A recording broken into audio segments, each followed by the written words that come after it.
Hola, bienvenidos a este podcast de Mind Fitness con psicoterapia integral. Hoy nos encontramos con Daniel Isa, que es psicólogo clínico, pero si quieres preséntate tú mismo y charlamos un rato sobre la psicoterapia y temas varios. Bueno, buenos días Mateo, mi nombre es Daniel Isa, soy psicólogo de profesión de la Universidad Nacional. Tengo una maestría en psicología clínica, también de la Universidad Nacional, y tengo estudios también de maestría en psicoanálisis de la Universidad de Buenos Aires. Excelente, Dani. Bueno, la idea es hacer este podcast para que la gente entienda un poco, la gente del común entienda un poco de psicología, o si a alguien le apasiona la psicología, como es mi caso, podamos aprender mucho sobre psicología. Entonces, Dani, para empezar a hablar, la primera pregunta sería: ¿por qué crees que, digamos, acá en Colombia o en América Latina hay como un miedo a ir a la terapia psicológica? ¿Como qué barreras tiene la gente en torno a la terapia psicológica? Pues yo creo que básicamente es un tema cultural, ¿sí? Pero yo no diría en Latinoamérica, o sea, es más de algunos países de Latinoamérica, ¿sí? Y ahorita hablamos de eso, y es, digamos, la comparativa que yo viví un tiempo en Argentina, la diferencia tan gigante que hay con la cultura respecto a la psicoterapia aquí en Colombia. Básicamente aquí tenemos una marca muy grande en la crianza de todos nosotros, y es el tema de que tenemos que ser unos pro y que tenemos que ser unos berracos en todo, y que todo se tiene que solucionar solo, y que tenemos que ser capaces con absolutamente todo, ¿sí? Esa es la crianza que recibimos. O sea, nuestros papás se esforzaron mucho en decirnos: usted tiene que ser un duro en solucionar todos los problemas que se le presenten en la vida, ¿sí? Y entonces, año a año, culturalmente ha pasado que ven a la psicología como para muchas personas es como sentirse débil, o sentirse que no fue capaz con su vida, sentir que no fue capaz de solucionar las cosas. Entonces, no, yo que voy a ir a contarle los problemas a un tipo que debe tener más problemas que yo, ¿sí? Sí. Y ponerme a tratar de resolverlos contándole a una persona. Yo tengo que ser capaz de resolver todo lo que me pasa en la vida yo mismo, ¿sí? Y ahí hay un error muy serio. Ok, Dani, de pronto me pongo un poco políticamente incorrecto. ¿No crees que eso también está dado por el sistema económico? Por ejemplo, el capitalismo refuerza mucho eso del individualismo, ¿no? De que yo tengo que poder, yo tengo que resaltar. ¿No crees que de pronto pueda ir por ese lado? Porque a nivel social, pues el capitalismo está en la conciencia colectiva de la gente. Sí. ¿No? Entonces, ¿no crees que pueda haber incidencia ahí? Claro, totalmente, porque es que si usted se fija, el discurso capitalista es básicamente el discurso de la autonomía, o sea, de lograrlo todo por mí solo, y para mí solo. Se deja de lado un poco lo comunitario, ¿sí? Lo de apoyarse en los otros, y ahí también tenemos una falla, ¿sí? El mismo sistema lo que empuja es que usted sea un duro en absolutamente todo lo que tenga que hacer, ¿sí? Y eso impregna absolutamente todo, no solo la cuestión económica, sino también la cuestión de la salud personal, ¿sí? Sí, que heavy, ¿no? Claro, es muy duro. Y últimamente, si usted se fija, incluso se refuerza muchísimo ese discurso desde el coaching y desde todo este movimiento económico del emprendimiento y demás, y es que usted es capaz con todo lo que se proponga en su vida, y todo lo que pienses y sueñes lo vas a alcanzar, ¿sí?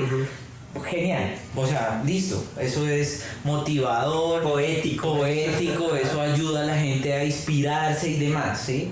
Pero entonces tiene también una trampa, ¿sí? Porque entonces, ¿qué pasa en realidad cuando usted siente que no puede hacerlo? Le va a jugar eso en contra, ¿sí? Imagínese yo montarme en un discurso de que puedo lograr absolutamente todo lo que me proponga. O sea, ¿quieres ganar tu primer $1,000,000? Lo vas a lograr. Simplemente es con empeño, es salir de la cama más temprano, es hacer un podcast como este. salir, digamos, de los hábitos que tienes antiguos y demás. Listo. Todo el discurso que hay, que se ve mucho en redes sociales. Ajá. Entonces, listo, eso te motiva y demás. Pero ¿qué pasa cuando en realidad no se logra?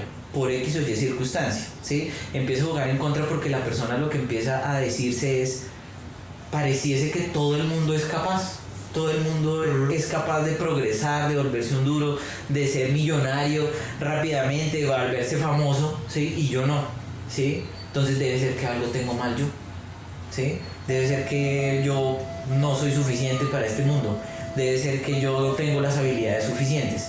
Y entramos en esa cadena en ese motorcito del discurso capitalista de no, pues entonces tiene que prepararse más, tiene que estudiar más, tiene que trabajar más, tiene que madrugar más, ¿sí? Y en últimas, pues eso, ¿qué es lo que está produciendo? Pues problemas de salud mental, que es lo que estamos viendo ahorita, ¿sí? Disparado la ansiedad así por los cielos en todas las personas, ¿sí? Por la gran cantidad de frustración que tienen en sus vidas por no ser eso que proyectaron ser, ¿sí? Y ojo que eso no se puede confundir con ser como adaptarme a lo que tengo y no luchar por cosas nuevas y perder motivación, no se debe confundir, ¿sí? Pero también hay que analizar como cuál es la medida de eso, o sea, hasta dónde para esa vara, ¿sí? Sí. Mira que estaba en la universidad y un psicólogo, o sea, era coach, pero aparte era psicólogo. Sí. Entonces él dio una charla y para mí fue evidente como que el coaching era la evolución de la psicología para el mercado.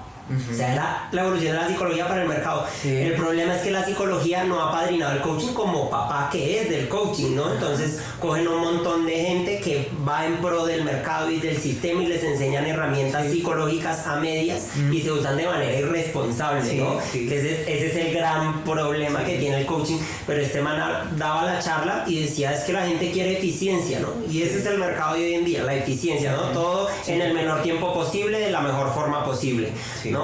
Y el man nos mostraba el coaching como eso, ¿no? Una evolución de la psicología en pro del mercado. Y a mí me daba duro porque, claro, uno sí ha vivido un proceso un poco más consciente, más lento, más profundo, creo, más global de lo que implican las emociones de uno, los pensamientos de uno, y que este man le diga a uno, no, es que esto sí puede funcionar, pero es algo que está en pro del mercado, ¿no? Entonces yo creo que no sé hasta qué punto uno dice, bueno, la crítica es dura porque si uno revisa la historia, uno sabe que todo tiempo futuro es mejor, ¿no? Tiene una razón de ser, ¿no? Sí. Y yo decía, ¿hasta qué punto esto es, perdón por catalogarlo como correcto o incorrecto, ¿no? Pero claro, uno tiene ese choque dentro de uno, de decir, de verdad, todo tiene que ser ya, rápido. Sí, es que ahí entra uno en una discusión muy sensible, digamos, ¿sí? Porque claramente la sociedad moderna lo que le pide es resultados, ¿sí? Claramente la gente lo que quiere es avanzar rápidamente y salir rápidamente de sus problemáticas. Pero entonces volvemos a la cuestión cultural, ¿sí? ¿Por qué pega tan rápido y se populariza tanto el tema del coaching? Sin entrar a discutir que si es bueno o que es malo, pues tiene sus cosas buenas, yo no comparto muchas cosas tampoco. Claro. Pero ¿por qué pega tanto, digamos, acá en la sociedad colombiana? Porque acá nosotros somos muy inmediatistas, ¿sí? Nosotros no tenemos esa capacidad de proyectar, de hacer proyectos a largo plazo y de esperar esos resultados y ir creciendo, digamos, progresivamente. Aquí queremos ser millonarios de la noche a la mañana, queremos tener casa, carro, beca, tener la mejor pareja, tener la familia ideal, o sea, todo ese el sueño, la fantasía que usted dice, pero lo queremos así, ¿sí? Eso va a tener que ver con cuestiones de cómo ha influenciado los negocios ilícitos aquí en Colombia, porque aquí el ideal de la gente es o me vuelvo narco y gano mucho dinero y ya soy el capo el día de mañana, o me vuelvo deportista, me vuelvo futbolista y me llené de plata rápidamente, o empecé este negocio de las criptomonedas y con una inversión pequeñita me tapé al otro día, soy millonario. ¿Por qué pega tanto acá? Bueno, y en muchos otros países, porque tenemos esa tendencia a ser inmediatistas, ¿sí? Si usted mira y compara, digamos, con otras culturas asiáticas, los japoneses, con otras culturas incluso más cercanas, la gente no lo tiene tan activado ese sentido de que todo tiene que ser para allá, ¿sí? Entonces eso nos saca de un campo como por ejemplo la psicoterapia, ¿sí? Porque la psicoterapia necesita una disposición de tiempo, necesita un proceso de introspección, necesita un proceso de ir abriendo puertas, ¿sí? que la persona se vaya dando cuenta, que vaya reflexionando, y eso va tomando tiempo, ¿sí? Entonces, precisamente creo que eso empuja a que la gente no le guste tanto el tema de la psicoterapia. Yo creo que mucha gente dirá, no, es que yo fui a psicoterapia, pero fui como 3, 4 veces y yo no veía que avanzaba, yo no veía cambios y no, eso me aburrió, yo sentía que ese tipo no me decía nada, ¿sí? Sí, pero no conecté con el... Conecté, Hay un tema también que, bueno, hay que ver si en realidad el profesional con el que arrancó el proceso terapéutico en realidad sí le generó como un ambiente agradable y le generó como la conexión adecuada para comenzar su proceso. Que ese profesional también que tenga las competencias necesarias para llevar a cabo un procedimiento terapéutico y demás, ¿sí? Pero sacando todo eso, descartando, digamos, si dio un buen psicoterapeuta, que tiene la preparación que hizo el proceso como es, y la gente abandona mucho, digamos, precisamente porque no ve los resultados rápidos. Entonces no se comprende que hay en realidad una intención de cambio profundo en la psicoterapia, y eso no va a ser en un mes, ¿sí? Y acá tenemos básicamente marcadísimo eso, que todo tiene que ser para allá. Sí, y somos unos adictos al placer. Yo hablaba con mis amigas de la universidad y entonces pues el problema, claro, como estoy rodeado mucho de muchas chicas, el problema latente son los hombres. O sea, en ellas son los hombres y entonces no tienen novio y se sienten mal, o están recién terminadas y se sienten mal, terminaron la relación y entonces todo es lo peor y dicen, es que no me quiero sentir así. Entonces voy como dulce, voy y me emborracho. En fin, yo creo que hay muchas formas que ellas encuentran para evadir también ese dolor, ¿no? Y yo hablaba con ellas y yo les decía es que sanar duele y se demora tiempo, ¿no? Toma tiempo. Exacto. Entonces, claro, hay que sentir el dolor, hay que darse el tiempo para sentirlo, experimentarlo. Y la mayoría de ellas me dice cosas como sí, pero es que no me gusta sentirme así. Y yo, pero claro, es claro, el proceso, no es el deber ser del proceso, ¿no? Siéntelo. Y ellas, no, es que no quiero. Claro. No quiero, ¿no? Y la salida fácil es estar en TikTok, la salida fácil es comer mal, ¿no? Comer dulces, comida súper palatable, y entonces ellas me ofrecen dulces todo el tiempo y yo digo, no, gracias, y entonces soy el abuelito. Okay. Pero claro, también es esa adicción al placer, también hemos crecido, yo me quejo mucho de pronto de las generaciones que vienen, porque si nomás uno es adicto al celular, que uno ya tiene cierta edad, uno que ve a los niños que están todo el tiempo en el celular, que muchos padres también como para que el niño no moleste, tome el celular, ¿no? Entonces todo eso tiene una repercusión en el largo plazo en la salud mental de todo el mundo, y no hay forma de enseñarle al niño que la terapia requiere de cosas a los que de verdad ni están dispuestos ni están acostumbrados, ¿no? Sí, es que mire, fíjese lo siguiente, digamos, usted ha explicado muy bien, digamos, cómo funciona el tema de escapar del dolor emocional. Naturalmente, todo ser humano tiene esa tendencia a escapar de lo doloroso. A nadie nos gusta estar entusados, a nadie nos gusta tener problemas emocionales, ni tener problemas en nuestras relaciones de pareja o de familia, nadie, ¿sí? Todos quisiéramos estar muy bien en esos aspectos.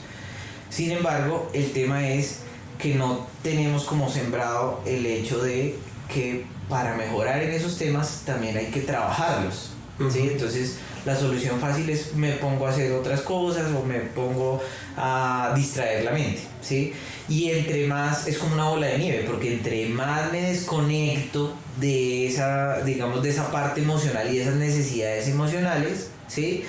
Más voy a incurrir nuevamente en esos comportamientos. ¿Sí? Entonces, es un ciclo. Sí, entonces usted dice, la amiga que sale de una relación que no le fue tan bien y entonces siente la tusa, siente el dolor y demás. Y entonces, ¿qué hace? La consecuencia es terminar en una nueva relación rápido, como que le tape el hueco, ¿sí? Con las mismas características, repitiendo, ¿sí? Entonces, a mí, por ejemplo, me preguntan a veces, en espacios académicos, como que, ¿cuál es el momento en el que una persona debería ir a psicoterapia? ¿Cuál es? Pues porque problemas todos tenemos en la vida, ¿sí? Y entonces todo el mundo debería ir a psicoterapia, es la primera pregunta. Y segundo es, ¿cuál es el momento en el que una persona debería en realidad tomar esa decisión con mucha conciencia? Entonces yo diría es un factor muy determinante para uno saber que necesita una atención psicoterapéutica es cuando está repitiendo mucho lo mismo. Y cuando se da cuenta, puede que haya hecho cosas para cambiar y no le hayan funcionado, ¿sí?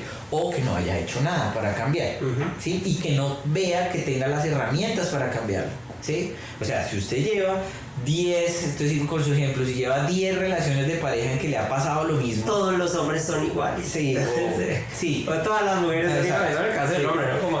Y a los 3 meses o los 4 meses entonces encuentran otra pareja y entonces no, con este sí, y vuelve y pasa lo mismo y terminan siendo las relaciones negativas y con las peleas y demás, vuelve y ese ciclo se repite una y otra vez.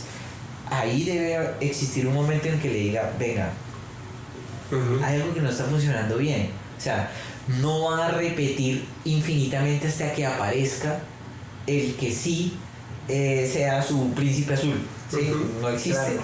Pero no va a pasar. No va a pasar porque lo que le está mostrando el circuito de una y otra vez repetir es que hay algo que necesita trabajar. En ese momento considera hacer una psicoterapia, ¿sí? Y la otra es, cuando usted ya ha hecho intentos por cambiar, porque hay una gran cantidad de personas que sí identifican sus problemas y dicen, no, pues lo que pasa es que yo soy una persona muy ansiosa, o lo que pasa es que yo soy una persona muy dependiente, o lo que pasa es que yo tengo un problema de la relación que tuve con mi mamá o con mi papá o con... Sí, lo identifican, llegan hasta ese punto. Bueno, ¿y qué has hecho para mejorar eso? ¿Sí? No, pues yo he intentado X o Y estrategia, ¿sí? Pero sin embargo sigue repitiendo. Entonces, lo identificó, sabe cuál es la problemática, pero ha intentado cosas y no ha logrado ningún tipo de cambio. En ese momento es un buen momento de pensar en que uno puede buscar un apoyo de otra persona que le ayude a pensar, que entre dos vean opciones más sencillas, es más fácil pensar los problemas. Ok, me hizo acordarme de cuando yo estudiaba economía, yo estaba viendo cálculo diferencial o integral, no me acuerdo, algún cálculo. Y yo, claro, yo siempre he sido muy bueno para los números, pero me acuerdo que esta vez cogí el libro y no entendía el tema, y no lo entendía, y yo cerrado en que yo tenía que sacar la solución del tema, ¿no? Yo tenía que encontrar la manera, y hasta que colapsé y tuve que decirle a alguien, hey, un profesor, hey, sí. ¿me explicas esto? Y ese día también fue un descubrimiento para mí, porque era definitivamente no puedo hacer todo solo. O sea, era el hecho de ver que esta persona me haya enseñado, me ha dado un montón de herramientas para poder seguir avanzando en este talento que yo considero que tengo. Claro, ¿no? Y además existe una tendencia muy negativa y es a no darnos cuenta cuál es el papel del otro como ayudante.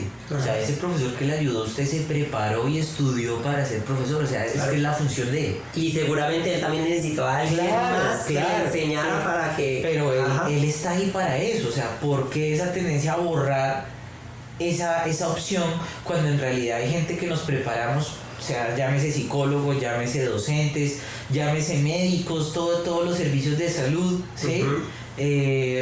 Llámese el familiar que lo quiere mucho, ¿sí? Que está dispuesto para brindarle, aunque sea un consejo o, ¿sí? O un abrazo, ¿sí? ¿Por qué, digamos, quitamos del medio esa opción cuando es real, ¿sí? Porque estamos metidos en el discurso de que somos capaces de absolutamente todo. Sí, yo creo que no hay nada más equivocado que eso. O sea, igual que conocer las limitaciones de uno, puede permitirle a uno llegar aún más lejos, ¿no? Está, no sé, los que quieran ser influencer, está el ejemplo del influencer que hace contrato con cualquier marca chichi que se le aparezca, ¿no?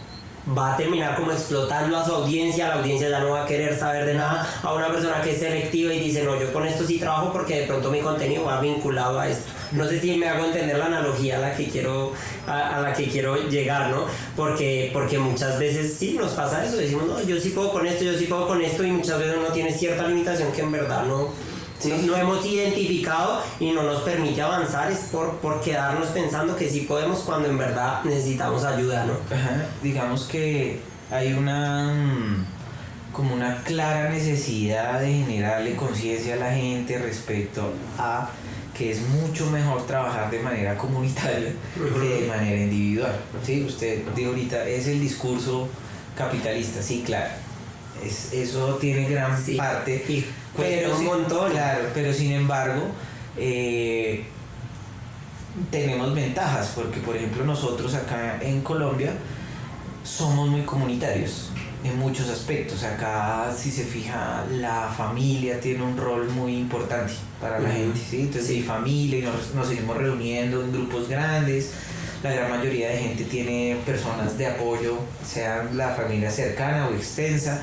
Digamos que trabajamos mucho comunitariamente, ¿sí? Pero para algunas cosas, ¿sí? En otras no. Porque si usted ve, por ejemplo, las personas en Europa, es al contrario, diría yo, es una percepción mía. Entonces no tienen tanto sus vínculos extensos, la familia no es tan importante, pues, o sea, son personas que a medida que van creciendo se van volviendo muy individualistas, muy solos, solventan muchas cosas solos, ¿sí? Pero ellos sí tienen mayor conciencia de que pueden buscar apoyos en otras personas, precisamente por eso, ¿sí? Entonces, fíjese que tenemos la ventaja aquí, tenemos ese sentido comunitario, no es que esté borrado absolutamente, pero entonces lo utilizamos solo para algunas cosas, ¿sí? Porque a veces juega incluso en contra. Entonces, la familia, ¿qué irá a pensar? ¿No? ¿Qué irá a pensar mi familia cuando yo me entere que tengo un problema de ansiedad o de depresión? Me van a discriminar y demás, que eso también incluso pasa, ¿sí? Entonces, fíjese cómo está distorsionado el tema, ¿sí? Si se supone que esa gente es la que uno lo quiere, que lo estima, que lo cuida, que quiere que uno avance, ¿sí? Porque uno tiene la idea de que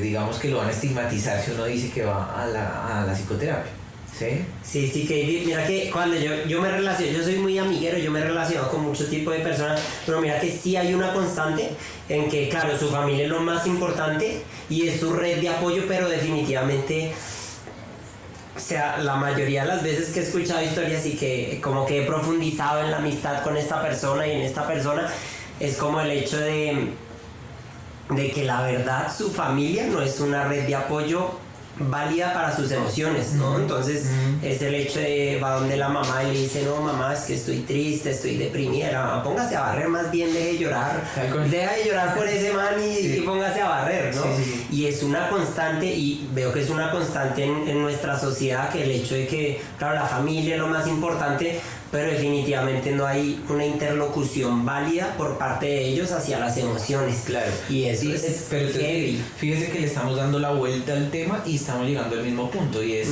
por esa mamá que le dice póngase a barrer. Claro. Básicamente lo que tiene es un discurso de borra la parte emocional, ¿sí? Y lo que le falta es falta de oficio. Sí. Lo que le falta es ponerse a hacer algo para que su mente esté ocupada, ¿sí? ¿Por qué? Pues porque hay que entender que esa señora mamá, esa señora abuela también fue criada de esa misma manera, ¿sí?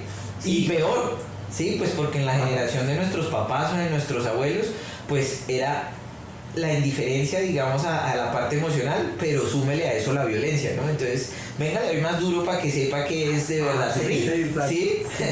Esa fue la que les tocó a nuestros papás, ¿sí? Entonces, generacionalmente estamos atravesados por esa, digamos, por esa desconexión con lo emocional y casi que con ese miedo de expresar emociones y demás, ¿sí? Y todos estamos así, o sea, yo lo puedo decir directamente, o sea, yo fui criado con una crianza muy tradicional en la que no éramos los papás y la familia de darnos abrazos, besos, te quiero hijo, te amo, no, eso es de la televisión que uno ve gringa y demás, no, esa crianza yo no la recibí. Sin embargo, he hecho un trabajo, un esfuerzo grande para ir cambiando eso, digamos, hoy que tengo hijos, mejorar. No soy el papá de padres e hijos. Bueno, los que eran viejos que vieron eso. Vive en el 2000. No soy ese papá. Yo no soy una persona que en realidad pueda ser súper abierto emocionalmente, ¿sí? Soy reservado a mis emociones.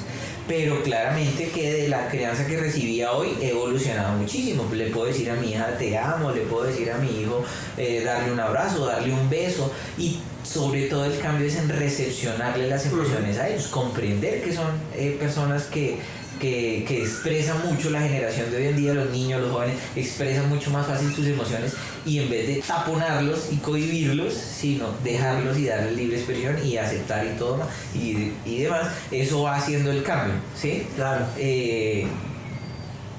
Entonces, claramente, mis hijos, espero que algún día, si necesitan un apoyo emocional, van a acudir a mí más fácil, o ir a la psicoterapia va a ser más normalizada. Ese trabajo, digamos, es importante de hacerlo de todos los psicólogos, futuros psicólogos. Ese es el trabajo que tienen de aquí para adelante. Claro, me parece muy... Creo que tus hijos son muy afortunados de tener un papá, bueno, tener padres, ¿no? Padres psicólogos, precisamente por eso, ¿no? Porque, por ejemplo, en mi caso yo también tengo una fortuna, mis papás son médicos. Entonces yo creo que a nivel de salud nunca me faltó nada, siempre se me fue diagnosticado todo perfecto en tiempo récord. Entonces creo que en ese sentido sí, pero mira que en el sentido emocional y mental no tanto, ¿no? Entonces mi mamá se ríe de los psiquiatras porque dice, es que yo sí resolví el conflicto. Pero entonces, por ejemplo, eso yo ya lo aprendí grande, ya entendí que, o sea, pude identificar también las limitaciones que tienen ellos, claro, ¿no? Entonces, claro, yo ya evalúo y yo digo, mis papás no son mi red de apoyo emocional válida, ¿no? Porque esas son las limitaciones. Entonces, entiendo mis limitaciones cuando digo necesito un apoyo, y también entiendo que mis papás no son ese apoyo. Entonces, tengo un gran amigo, un mejor amigo, que él sí me ayuda a elaborar las cosas. Y ahí yo le sumaría, hay que quitar el estigma de no significa que sus papás no lo quieran. Ajá, exacto, sí, yo sé que me adoran, son los mejores. Claro, ajá, pero cada uno responde a la vida según las herramientas con las que obtuvo, ¿sí? O sea, usted no le puede pedir a una persona con un martillo y un destornillador que le construya una casa, ¿sí? Claro. Las herramientas que ellos tuvieron según su crianza y su preparación y demás fueron esas, ¿sí? Que las pueden mejorar, cambiar, claro, ojalá, ¿sí? Ojalá todos estemos siempre en eso. Pero hay que entender que hay unos cortes generacionales muy fuertes, muy fuertes, ¿sí? Lo que llama la atención es que, por ejemplo, acá en Colombia, a pesar de que tenemos una historia de violencia tan fuerte, porque no es solo la violencia familiar, sino digo la violencia política, o sea, nosotros somos un país muy atravesado por esa violencia. Es curioso ver cómo eso nos ha vuelto muy insensibles por un lado hacia la violencia, y entonces eso hace que los problemas emocionales se aminoren, se minimicen, exactamente. Entonces hay tantos problemas sociales que tienen las personas que en últimas los problemas psicológicos vienen por allá en el último escalón, pues, y es entendible también. Entonces hay un fenómeno a nivel económico y social, ¿sí? Yo no le puedo pedir a una familia o una pareja que haga psicoterapia y que se meta en este papel de cambiar emociones profundas cuando necesitan es comer. Sí, literal. Cuando necesitan producir porque tienen pobreza extrema, cuando no hay zapatos, ¿sí?